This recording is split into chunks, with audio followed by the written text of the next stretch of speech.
திமுகவுக்கும் தவேகாவுக்கும் தான் போட்டின்னு மீடியா உதவியோட சில கூட்டங்களில் பேசிட்டு அதை ஒரு பெரிய கருத்தோட்டமாக மக்கள் மத்தியில் விதைக்க முயற்சி செய்த முயற்சிகள் எல்லாம் இந்த ஒரு மாத காலமாக திரும்பவும் காணவே இல்லை. ஃபீல்டுலேயே இல்லை, அந்த பேச்சே இல்லை. தவேக என்ன வேலை செய்கிறது தேர்தலுக்காக அப்படிங்கிறதே பெரிய சந்தேகமாக இருக்குது. வேறு பிரச்சனைகளில் அவங்க பெயர் அடிபடுதுங்கிறது உண்மைதான். ஆனால் அரசியல் களத்தில் 26 தேர்தல் தொடர்பாக அவர்களுடைய பணியாக எதுவும் நடக்கலை.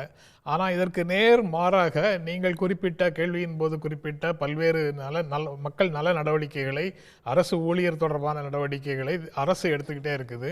தேர்தல் களத்தில் ஓரணியில் தமிழ்நாடு திட்டத்தில் தொடங்கி அதுக்கப்புறம் எஸ்ஐஆர் திருத்த பணிகள், அந்த பணிகளில் இன்வால்மெண்ட்டு அப்படின்னு தேர்தல் களத்தில் திராவிட முன்னேற்ற கழகத்தின் தொண்டர்கள் அல்லது நிர்வாகிகள், பாக முகவர்கள் எல்லாரும் வந்து களத்தில் மக்களோட தொடர்பிலேயே இருக்கிறாங்க.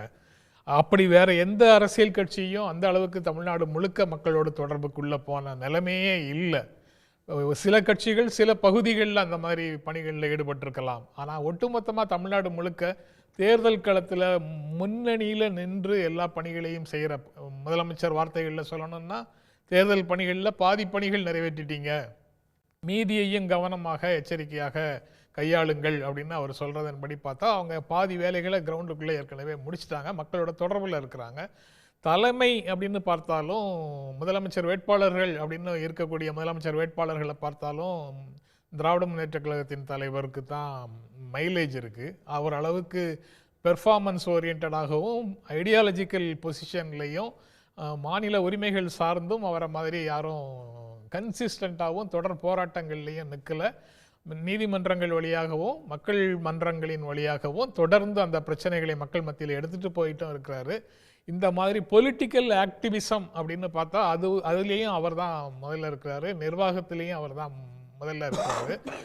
நீங்கள் கூட்டணி சென்ற ஏப்ரலில் வந்த கூட்டணி அதிமுக பாஜக கூட்டணி, அந்த கூட்டணி வந்த உடனே ஒரு எலக்ட்ரிஃபையிங் எஃபெக்ட் வந்து சமூகத்தில் வந்திருக்கணும், அல்லது அந்த ரெண்டு கட்சிகளுக்குள்ளேயுமாவது வந்திருக்கணும். அப்படி எதுவுமே வரல. இன்னைக்கு வரைக்கும் அது ஒரு நான் ஸ்டார்டர் மாதிரியே இருக்குது. இன்னும் வேறு சில கட்சிகளுக்கான தூண்டில்களோடு அவங்க காத்திருப்பதையும் பார்க்க முடியுது. அப்படி இருக்கும்போது பொலிட்டிக்கலாக கவலை இல்லாமல் வேலை பார்க்குறது தேர்தல் களத்தில்னு பார்த்தா சீமான் மட்டும்தான் வேலை பார்க்குறாரு. அவர் வந்து யாருடைய கூட்டணியை பற்றியும் கவலை இல்லை.